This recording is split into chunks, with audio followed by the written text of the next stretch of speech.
Muy buenos días, queridos amigos. Bienvenidos a esta nueva edición de Si el río suena. Hoy tenemos información importante. Vamos a conversar con el abogado César Azabache para saber qué es lo que debe pasar en el Congreso de la República, donde ahora está la discusión sobre el marco legal que se necesita para decidir el destino del cadáver de Abimael Guzmán. Hay, por supuesto, otros temas también, como la Asamblea Constituyente, ligados al Congreso de la República que vamos a evaluar.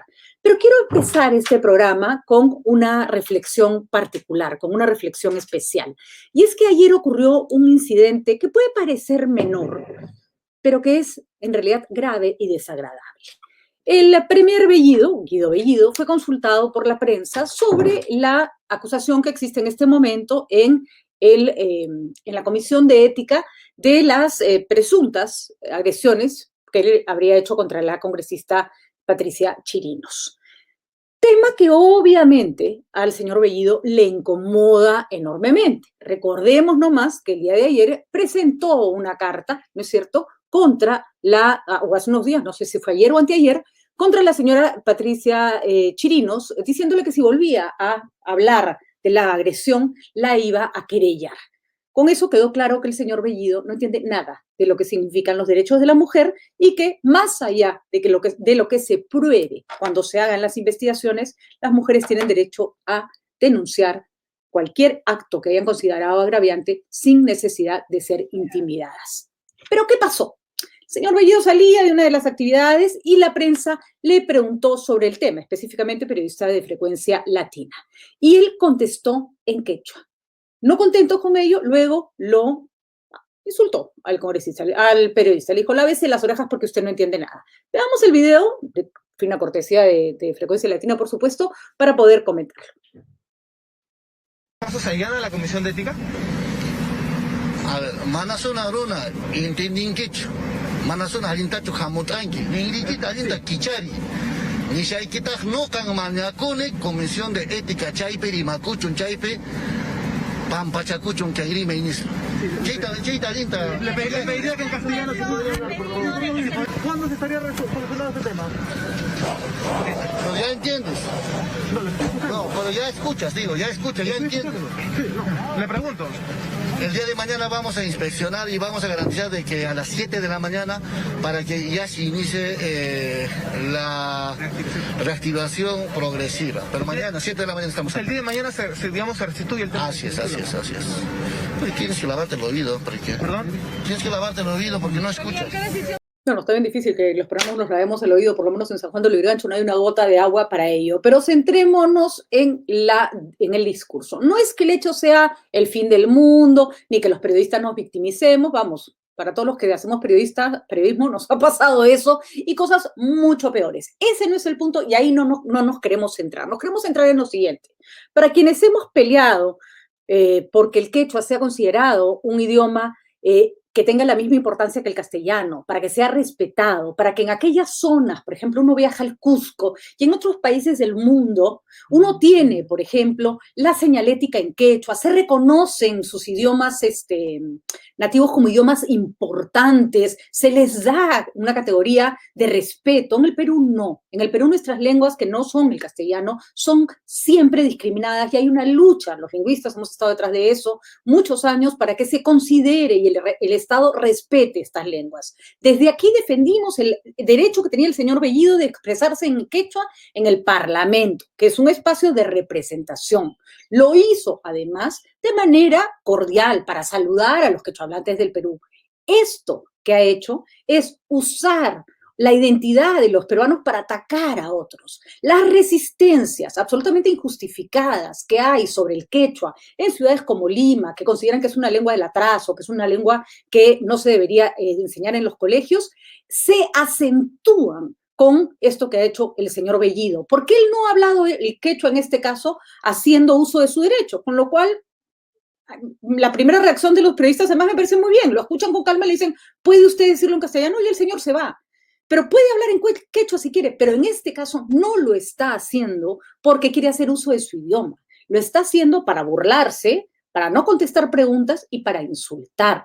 Y con eso está descalificando una lucha larguísima de quienes tienen derecho a que su idioma sea considerado importante y no un arma de división de los peruanos y no una forma de división de los peruanos. Así que, señor Bellido, usted no es dueño de un idioma que habla más de 4 millones de peruanos en el Perú y que usted no tiene por qué utilizar para insultar, amedrentar y, sobre todo, contestar. Lávense las orejas. A ver, señor Bellido, ocúpese de que llegue agua pues, a todo el Perú para que la gente se pueda lavar las orejas y deje de usar el quechua como una herramienta no identitaria, que es lo que tendría que haber hecho, sino confrontacional. Así que ahí queríamos nosotros levantar nuestra voz de protesta porque seguiremos defendiendo el hecho de que el quechua tiene que ser considerado, como las otras lenguas del Perú, una lengua que se respeta, y no una lengua que se usa para discriminar, pero el señor Bellido no está ayudando. Solo un apunte sobre enseñar quechua en los colegios o no. Particularmente creo que nada debiera ser obligatorio, pero que en los colegios sí debiera existir la posibilidad de elegir un segundo o tercer idioma, o sea, además de la lengua materna, un segundo idioma en el que podría estar el quechua, el francés o cualquier otro idioma que un alumno quiera. Sí, hay que enseñar inglés porque eso coloca a los chicos en el mundo, en un mundo globalizado.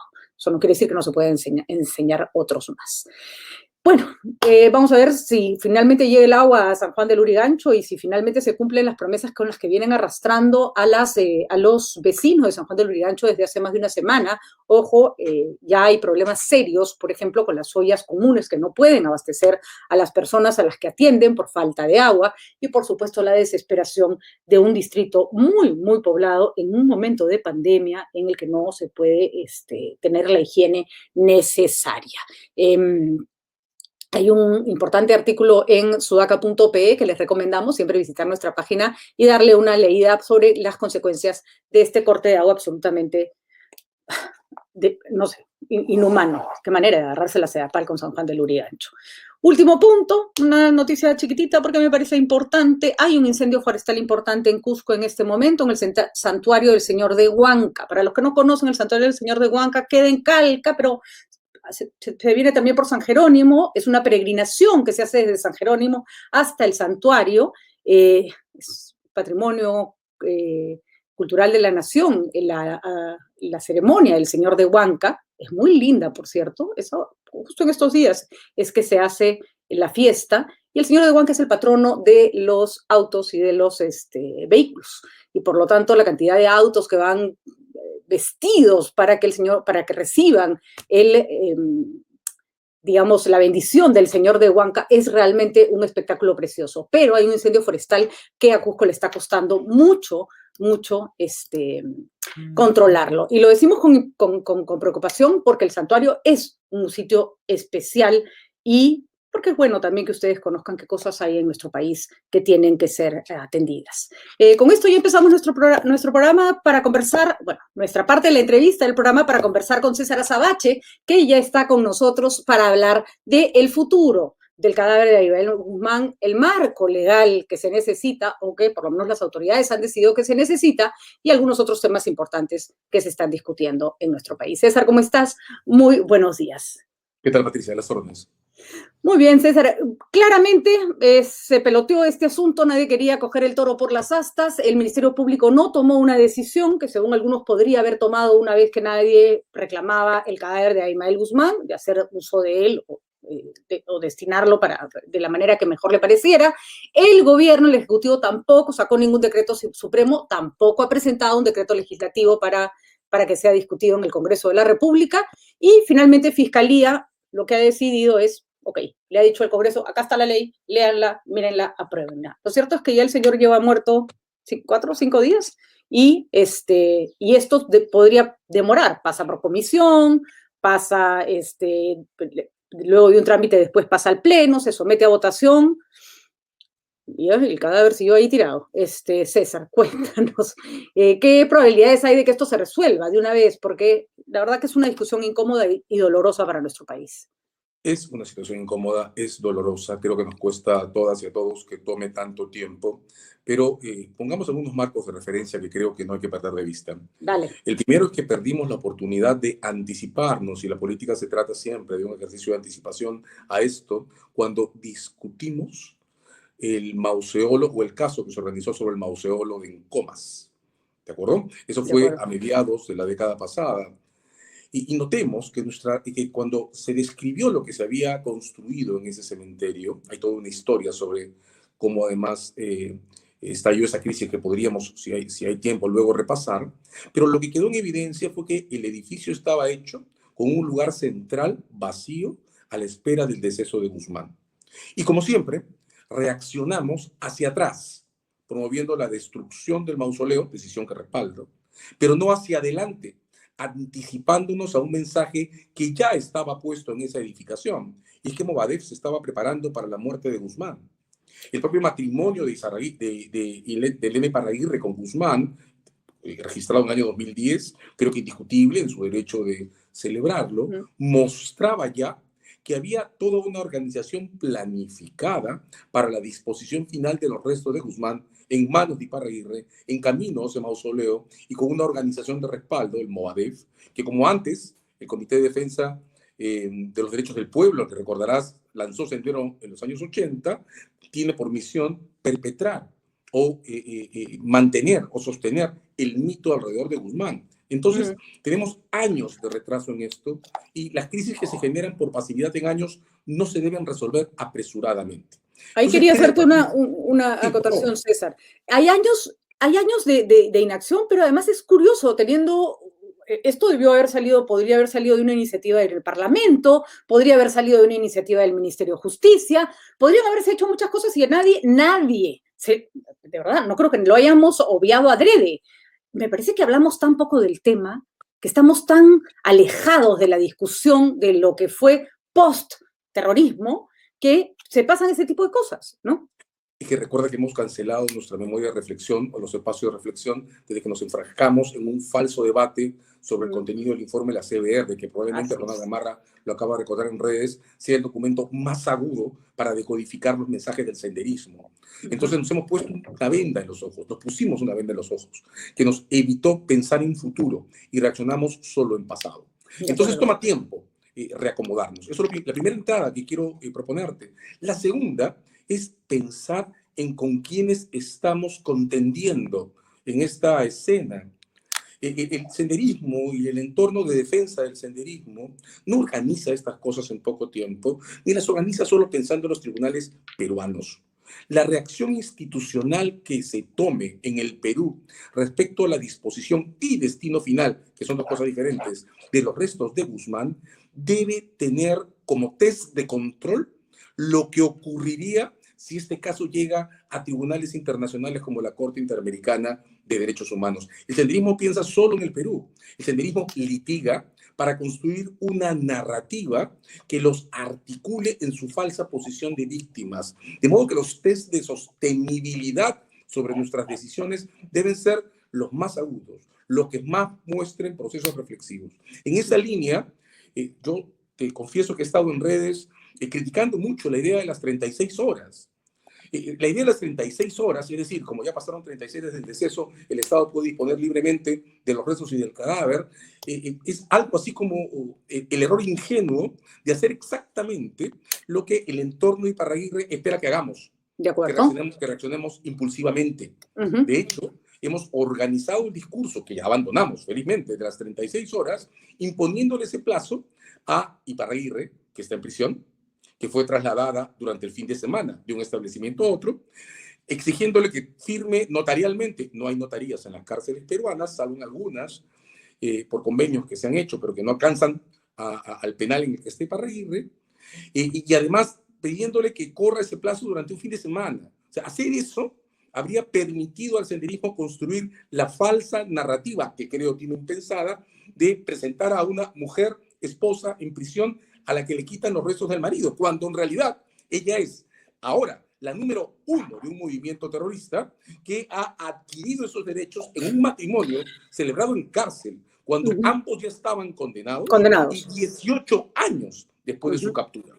Hay que decirlo. Solo para cerrar esto, Patricia, que lo que tenemos que discutir es si Iparraguirre tiene los derechos que reclama o no. De acuerdo. No es cualquier viuda, ¿no es cierto? No es cualquier viuda, eso hay que dejarlo claro. Ahora, el proyecto de ley presentado al Ministerio Público a el Congreso de la República se puede aprobar y se puede utilizar para que el Estado sea a cargo del cadáver de Ismael Guzmán? Sí, varias cosas, ¿no? Hay que notar que los temas de discusión son dos, no uno. Tenemos claro que estamos discutiendo la posibilidad de incinerar restos de alguien como Guzmán. Pero también tenemos que discutir la posibilidad de calificar situaciones como de alguien como Iparraguirre, que, como insisto en decir, no está en esa posición, la de una pareja construida en el curso personal de una vida, sino en una distinta en la que se utiliza el matrimonio para generar formas que pretenden tener derechos. Y eso es tan fraude como casarse en los Estados Unidos para tener residencia. ¿De acuerdo? Esto también hay que discutirlo. Y esto es lo que hace que, desde mi punto de vista, sea mejor agregar a un juez en esta escena. De modo que quede claro, no solo internamente, sino también ante la comunidad internacional, que a Iparraguirre no se le van a dar esos restos, es mi impresión, porque no tiene los derechos a la memoria y al recuerdo que surgen de una relación formada en el curso individual o colectivo de una vida. De acuerdo, César. En el proyecto de ley presentado por la señora Zoraida Ábalos al Congreso, lo que se señala es que todo entierro de un cuerpo, parafraseando, simplificando, que pudiera generar una crisis, que pudiera generar una convulsión social, que pudiera generar un problema en la sociedad, el Estado tiene derecho a tomar acciones sobre la manera como se hace cargo de este asunto. Y eso implica que pase por un juez. Eso es un juez el que supongo va a evaluar la situación y va a decir, ok, no, a este señor, disculpen, nosotros lo incineramos, ustedes no lo van a enterrar. En ese sentido, el juez entonces sí estaría en condiciones de decir, disculpe, señora Elena Iparraguirre, usted no es una persona apta para recibir este cuerpo porque está en la cárcel, además no le asisten derechos como, hay que decirlo, una persona presa pierde derechos, pues, ¿no? Por eso está en la cárcel, ¿no? Bueno, en este caso no solo por estar presa, sino por ser terrorista. Un movimiento terrorista, ¿no? Sí, exactamente ese es el sentido. Desde mi punto de vista, además, esto está en un congreso que, quiero decirlo, porque la vi protagonizando la visita a la morgue, tiene a alguien como Gladys Echaíz, así es, la nómina, que ha sido fiscal de la nación, que es una mujer más que preparada en este tipo de temas y en quien creo que podemos depositar nuestra confianza para poder condensar las iniciativas y armar un producto institucionalmente viable. Ahora, Patricia, no sería la primera vez, y esto está completamente justificado, que el Congreso exonere un proyecto de ley del trámite de comisiones. No sería la primera vez que se consensúe antes de entrar al Pleno. Y debo decirte, las normas sobre disposición y destino final de restos humanos, hay que notar que son dos conceptos o dos situaciones o dos reglas concurrentes pero distintas, aplican en el momento en que la autoridad debe decidir su entrega. No se generan derechos adquiridos en el momento en que alguien muere, en el momento en que alguien se casa o en el momento en que alguien entra a prisión. Se generan derechos cuando se entrega el cadáver. Este cadáver todavía no está entregado, de modo que aquí no hay ninguna retroactividad que discutir. Porque no está en manos de las autoridades para que ellas tomen decisión. Es decir, a Ismael Guzmán está en este momento como en un limbo, ¿no es cierto? Está en la morgue, ¿no? Y todavía no se ha tomado ninguna decisión sobre él. Por lo tanto, si ya se hubiera tomado una decisión que fuera entregarlo solo a la familia o que el Estado lo incinerara, la ley ya no se podría aplicar, ¿no es cierto? Exacto. Si se le hubiera entregado, no habría espacio para una discusión legal y lo que se haga en adelante sería confiscatorio. No se ha entregado. De modo que estamos en el rango correcto para, bueno, no es el correcto, es tarde, en el último momento en el que podemos regular esto. Regulado que sea, se puede aplicar a este caso, sin duda alguna. Esto tendrá que ser una regla, además, suficientemente general para que queden claro que no es una ley con nombre propio, es una ley que se aprueba porque este caso pone en evidencia un vacío legal que estamos arrastrando desde los años 90 y que debemos resolver en condiciones de equilibrio y urgencia. De modo que, Patricia, para cerrar esta idea, no es el tiempo lo que debe preocuparnos ahora, es la solidez de la reacción institucional que adoptemos. Y claro, eso nos va a costar a todas y todos, porque cada día nos duele, pero es mejor tener una salida equilibrada que una precipitada. Hemos estado tratando de ubicar a voceros del fujimorismo. En estos días nos está costando concentrarnos con algunas de las autoridades. Las del gobierno siempre nos dicen que no y los congresistas no, nos han atendido algunos, por supuesto, pero esta vez queríamos escuchar la voz de Fuerza Popular porque no podemos obviar el elefante en medio de la sala.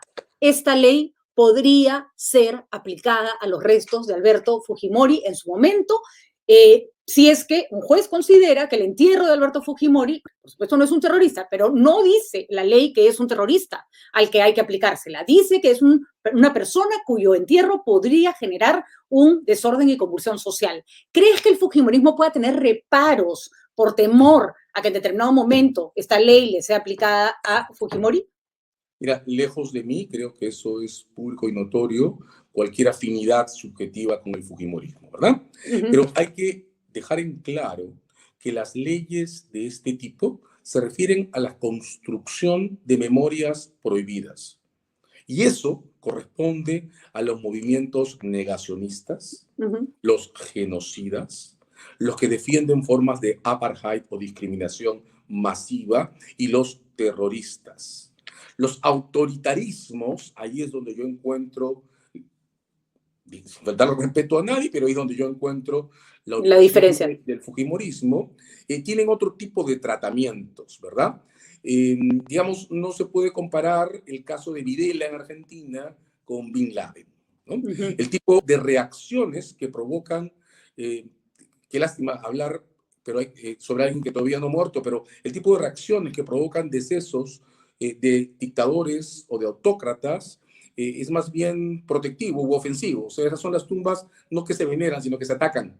Entonces, claro, eventualmente tendremos que pensar también en dispositivos que preserven más bien el derecho de los familiares de un autócrata como fue Fujimori para que sus restos puedan ser conservados en condiciones de reserva y equilibrio que eviten expresiones de ataque. De acuerdo. Son varias, Patricia, las situaciones que hay que regular todavía sobre a eso el iba. final de los cadáveres de personas con relevancia en procesos de violencia. Que es de lo que a eso iba, porque la ley tal cual está, como la he podido leer, es algo así como una ley para cadáveres incómodos. O sea, no hay mayor precisión de qué delito cometió la persona a la que se le aplicaría. Obviamente, eso pasaría, porque no se aplica directamente, por el criterio de un juez, y un juez tendría que hacer la reflexión que tú acabas de hacer, César. Pero la ley no blinda el hecho de que un juez diga, ah, no, a este tampoco lo enterramos porque, sí, es horrible hablar de personas que no se han muerto, pero creo que es una preocupación que está ahí, porque hay mucha gente que ya está equiparando, entonces a Fujimori tampoco lo entierren. Y es parte de la discusión pública, ¿no? Es parte de la discusión pública, pero hay que regresar, Patricia, a una idea de referencia. Estamos tratando de ponernos al día con un proceso de discusión que debió abrirse hacia el año 92 o a más tardar hacia el 2014. De modo que no lo vamos a resolver en un día. Vamos a abrir el debate. El instrumento que salga del Congreso en este procedimiento que tiene que ser urgente no será perfecto. Por eso creo que estamos en la misma línea. Tiene que haber un juez que lo regule. Y en el camino tendrá que expandirse y adaptarse, porque hay muchas situaciones que ahora no están sobre la mesa. No solo la de los autócratas, no solo la de las tumbas que deben ser protegidas, estoy pensando en víctimas de violaciones a los derechos humanos, sino además las de personas vinculadas de organizaciones terroristas que sin embargo son parientes de personas condenadas por terrorismo y que están en situaciones distintas a la Iparraguirre. Hay un abanico de posibilidades que tiene que abrirse. Creo que no podemos esperar que el Congreso las resuelva todas ahora. Ahora hay que crear una ley que tenga un juez que funcione como válvula para regular su aplicación y abrir una discusión que nos va a tomar todavía un buen tiempo, porque va a ser, y a eso nos está obligando esta escena, digamos, busquemos el ángulo bueno de esto, la primera vez que nos anticipemos hacia el futuro en una situación de este tipo. Hemos vivido, Patricia, enterrando pasados. Eso no tiene sentido. Y ese entierro nos ha reventado en la cara con la muerte de Miguel Guzmán, que todos hemos volteado a decir, ¿y ahora qué hacemos? Hace rato que tendríamos que haber tenido claro qué hacemos. César, última pregunta sobre este punto en particular. ¿Se pueden acelerar los procesos en el Congreso? De hecho, lo han hecho por cosas mucho menos urgentes, ¿no es cierto? Saltarse comisiones, convocar plenos, etcétera. Pero esta es disculpe la ignorancia porque ahí sí no me entra, ¿esta es una ley que necesitaría reglamentación? No, porque en el sentido en que No tengo duda, Gladys Echaíz, por ejemplo, confío, insisto en decirlo mucho en su criterio, y a partir de ella, espero, buenos sectores en el Congreso tendrán presentes, esta es una ley que necesita una válvula que es un juez, y las actividades de los jueces no se reglamentan. Lo que aquí se debe reglamentar, eso sí, es el procedimiento que luego el Ministerio del Interior tendrá que adoptar, si esto camina como todos esperamos, para resolver el destino final de los restos. Porque esto no acaba en la cremación de la que se encarga la morgue. Creo que es muy fácil que el Ministerio Público promueva un protocolo en la morgue para la incineración. Hay además uno común que solo hay que ajustar, pero luego esos restos tienen que ser derivados a un destino final que esperemos la ley contemple pueda ser mantenido en reserva perpetua. De verdad, o sea, el reglamento que Interior tome no tiene que definir si se tiran en el mar, dentro de las 200 millas, fuera de las 200 millas o en un desierto. Lo que ese reglamento tiene que autorizar es a que el Ministerio del Interior asigne un destino que permanezca en silencio perpetuo. Y ahí, claro, ahí van a saltar también muchas discusiones, porque el Ministerio del Interior en este momento está en manos del señor Carrasco Millones, que por mejor tradición, por mejor trayectoria que haya tenido como fiscal, es discutible en el cargo. Entonces, ahí tendrá que haber un procedimiento de supervisión, un procedimiento que nos asegure a todas y a todos que el destino final, en efecto, sea el que estamos esperando, la eliminación de todo rastro de Guzmán Reynoso y no algún fraude, ¿no? ¿En cuánto tiempo tendría que resolverse esto? ¿Tendría que pasar esta semana? ¿Cuántos días en el Congreso? Tú me dices que no hay apuro. No hay apuro, pero tampoco hay por qué tomar pausa. Un texto legal como el que comentamos tiene 2 artículos. Uno para permitir la incineración por razones de necesidad pública y otro para permitir que se descalifique peticiones como la que la señora Iparraguirre hace en las condiciones en que ella la hace y con el sentido con el que la hace. 2 artículos se discuten en una tarde, de modo que desde mi punto de vista no tendría que haber ningún obstáculo para que el Pleno del Congreso se pueda convocar mañana, se discute esa ley y resolvamos esto en 2 días. No veo por qué tendríamos que tomar más tiempo que eso. Sé que no es tu especialidad la Constitución, eres penalista, no constitucionalista, pero sí me gustaría tu opinión sobre lo que está pasando en estos momentos sobre el recojo de firmas para la Asamblea Constituyente. No solo una opinión general, no solo porque la Constitución no contempla un referéndum para la Asamblea Constituyente, ¿no es cierto? Y se pide que haya un cambio que ahorita en el Congreso hay un cambio de la ley para que se amplíe un poco el rango de acción de un referéndum. ¿Le ves futuro? ¿Crees que el gobierno lo está haciendo con fines de efectivamente crear una constituyente? Recordemos, nuestra Constitución lo que dice es que los cambios constitucionales se hacen en el Congreso y la Constituyente viene a ser un órgano paralelo que hace el cambio de la Constitución y no es el Congreso de la República. Por eso es que no se puede pedir un referéndum sobre algo que la Constitución no contempla. ¿Estoy en lo cierto, César? Sí, de hecho, vamos, en tiempo de la transición, la Comisión para la Reforma Constitucional, ahí estuvieron todos los constitucionalistas que conocemos y recordamos, desde Enrique Bernales, quien no está entre nosotros, hasta Diego García Sayán, pasando por muchos otros, tuvo una opinión abierta sobre las posibilidades de cambio constitucional, pero que suponía procesos de formación de consensos amplios. Es decir, si todas y todos estuviéramos de acuerdo en cambiar la Constitución, todas y todos podríamos estructurar un proceso que tendría sentido. Yo temo que tenemos que empezar a aprender que el discurso legal de Perú Libre no tiene una sola dirección, sino que tiene varios niveles de lectura, ¿no? Eso es lo único que explica que hay al mismo tiempo un proyecto de ley en el Congreso y un proceso de recojo de firmas respecto a un texto que acaba de obtener Luciano López a través de un procedimiento de transparencia y que está comenzando a comentar. Permíteme la autopublicidad, pero la semana que viene vamos a tener en mi programa, en la revista de la Ley, una entrevista con él sobre eso. Regreso. Que no me perdí. Creo que en ese proceso polisémico, el recojo de firmas está o puede estar más cerca de ser el primer movimiento de Perú Libre hacia su campaña por los gobiernos regionales y locales. O a su legitimación como gobierno actual, porque el discurso es muy fuerte, es más o menos nos zurramos en lo que diga la ley, acá vamos a preguntarle al pueblo qué quiere. Ya, pero es que por algo están las leyes, pues, ¿no? Si no, legislaríamos por referéndum sobre la pena de muerte, sobre cualquier cosa que el pueblo pueda opinar. Y el pueblo Sí, somos todos, por cierto, ¿no? sí, pero yo creo que va en la dirección que tú dices, que es más bien parte de una narrativa de convocatoria a todos contra el sistema institucional. Y que esa narrativa está más fuertemente instalada en el inicio de las campañas para gobiernos regionales y locales que en un proceso propiamente constitucional. Es decir, Perú Libre no está hablando de discutir la Constitución, está hablando de levantar una bandera, lo digo en términos que se instale en el sentido común de las y los ciudadanos como una bandera que ellos quieren interpretar en el eje provincias contra Lima, descentralismo contra centralismo, pueblo todos contra contra la élite, burguesía capitalina. Sí. pueblo contra élite. Sí. Y ese discurso es muy peligroso porque polariza falsamente un país, porque curiosamente, yo recuerdo haberle preguntado a la señora Boluarte, por ejemplo, durante la campaña, ok, ¿qué quieren cambiar en la constituyente? ¿Qué quieren cambiar exactamente? Dígame, el artículo A lo queremos volver al artículo B. No me puedo responder. Es curioso porque estamos hablando sobre un cambio de constitución, pero no tenemos... Cuando se discutió el caso de los cambios en el gobierno de Vizcarra, todos sabíamos cuáles eran los puntos que se iban a discutir. ¿Cuáles son ahora, César?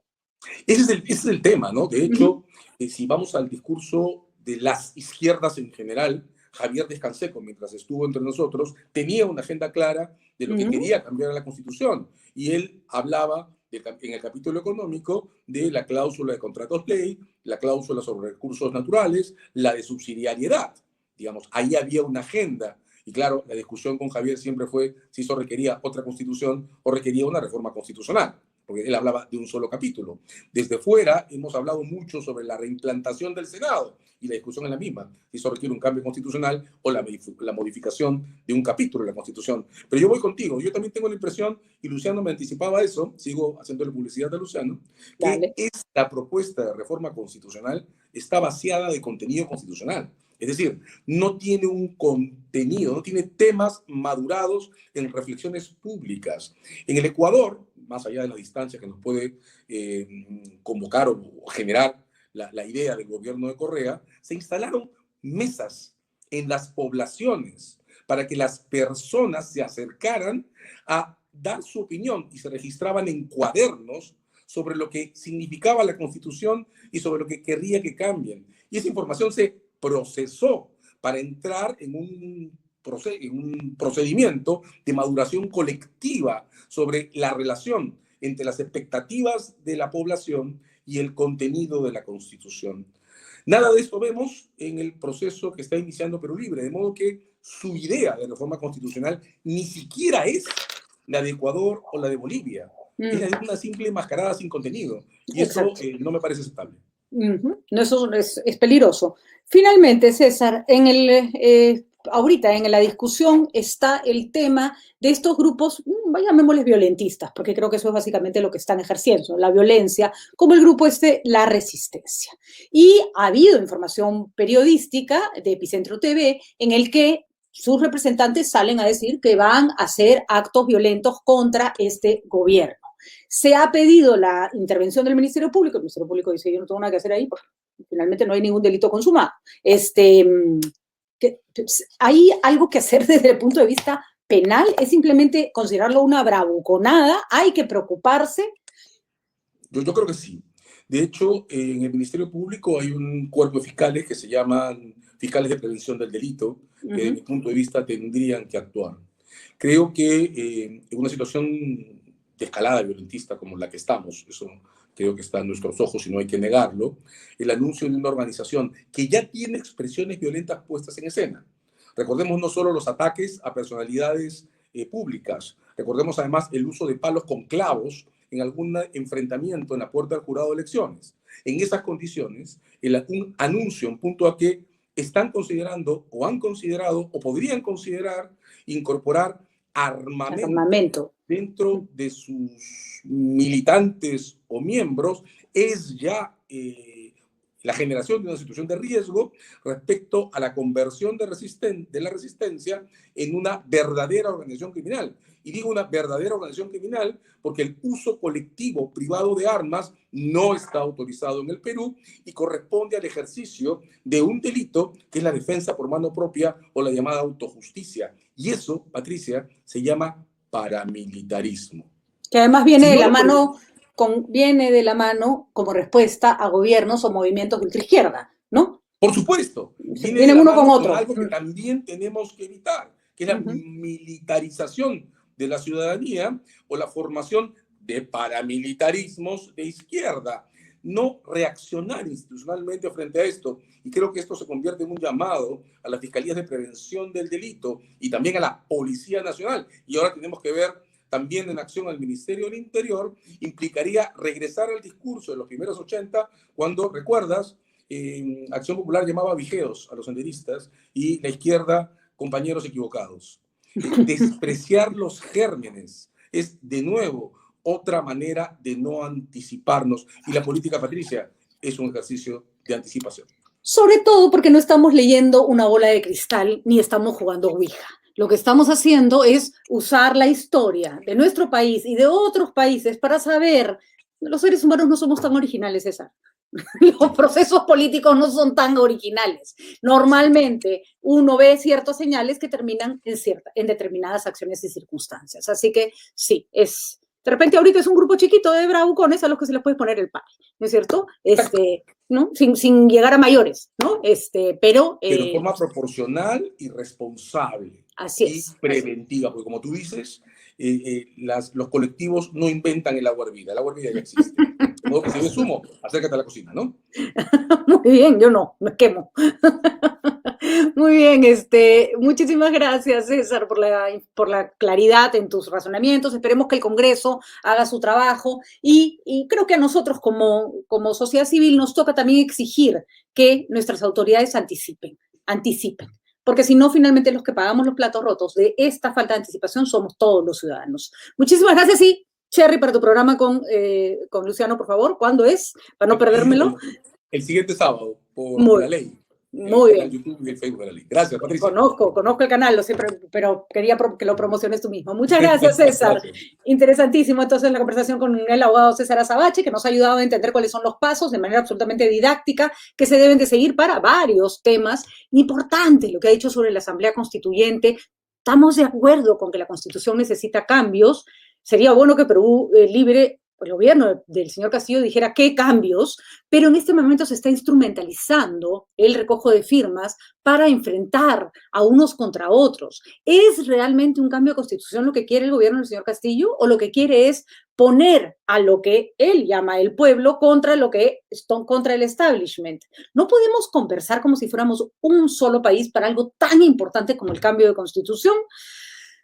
Muchas preguntas, pocas respuestas. Insistimos, el quechua y todas las lenguas originarias de nuestro país, que son más de 45, 46 me parece que para ser exactos, merecen respeto, merecen ser reconocidas, merecen alfabeto, merecen que los niños que hablan y que nacen hablando esas lenguas sean alfabetizados en sus primeros años de vida en su lengua materna. No hay nada más desconcertante para una criatura que solo habla quechua que llegar a un colegio en que solo le hablan castellano. Su proceso de aprendizaje es muy, muy limitado además.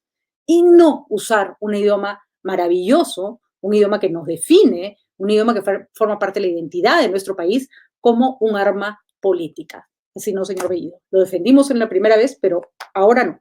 Ahora no, porque este no ha sido el ejercicio de un derecho.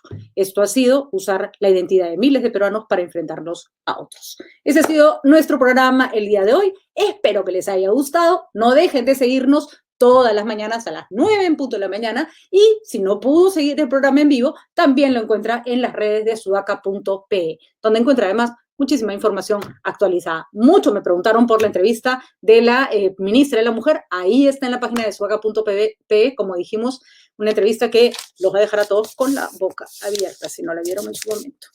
Muy buenos días.